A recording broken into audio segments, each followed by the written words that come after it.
I became principal director of the Meteorological Service in 2016.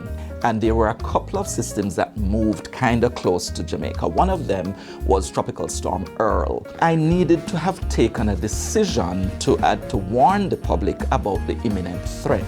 So I took the decision to say that we were under a tropical storm watch or warning at the time. Many people, of course, criticized that because they said this thing don't even have a name, and you gone forth and name this thing and saying that it is a storm going to affect us. And I was very encouraged after the fact by an article that came out from a news outlet in the United States that referred to me as the maverick of the Caribbean. I was really very encouraged by it because what they said is that somebody recognized that the warning of the public was more important than sticking to necessarily what was seen out there and what people would have seen, and went out on the limb to do something that was important to safeguard his people. So that's one of the things I think that I'm particularly proud of, taking a decision in a moment of time when it was necessary, despite what people would have said.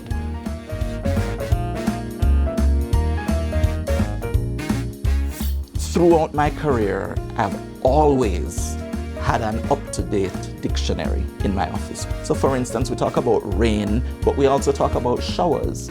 In our language here in the Met Service, there are two different things. You have rain that comes from particular clouds, showers come from other clouds. So things like that, the correctness of what is communicated is important to me. And so I keep tools like that, a glossary, a dictionary, and my phone, smartphone.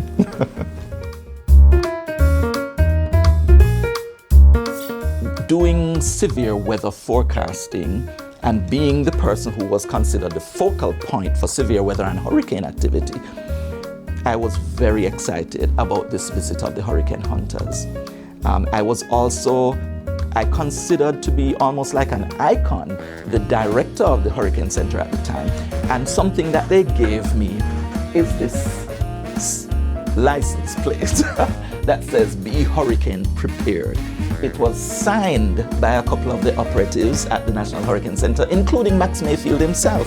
This has always been in my office because it kind of showed my trajectory into the hurricane warning and alerting and, keeping people at the forefront with public education.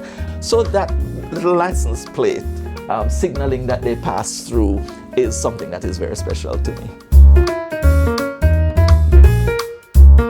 Speak about how I deal with some of these pressure situations, and there is something else that I tend to have on hand, and it's a stress ball. Sometimes you just need to remember the work needs to be done, yes, but you need to control how you manage your day.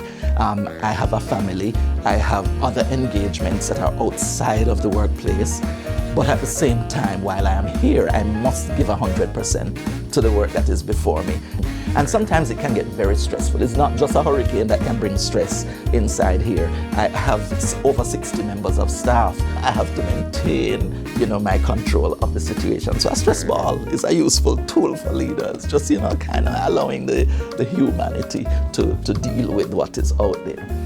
I am really motivated by nature. I like to have a window that looks out toward the hills. Even the scriptures talk about, I lift up mine eyes to the hills from whence my help comes.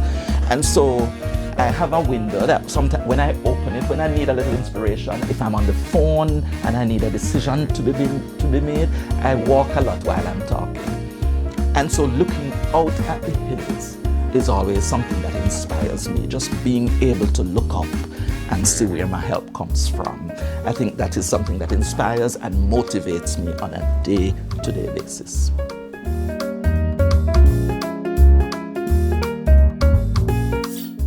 Well, apart from seeing me when they walk into my office, some of the images that I have displayed in my office. For one, the paintings that you will see, because there's an abstract art piece graphically designed that is here, that was given to me by a friend but it represents so many things to different people who see it, and it stays here right beside my desk. It could mean that it is a sunburst, you know, people look at it and see a sunburst, others see a forest fire. And then what I find even more relaxing is this other image that you see here. It's having a sight of the sky being influenced by the green foliage, you know, with the evaporation and the formation of clouds. I'm a nature lover, but I'm also a lover of art because, you know, I consider myself really to be an artist by nature, although I'm a scientist by profession.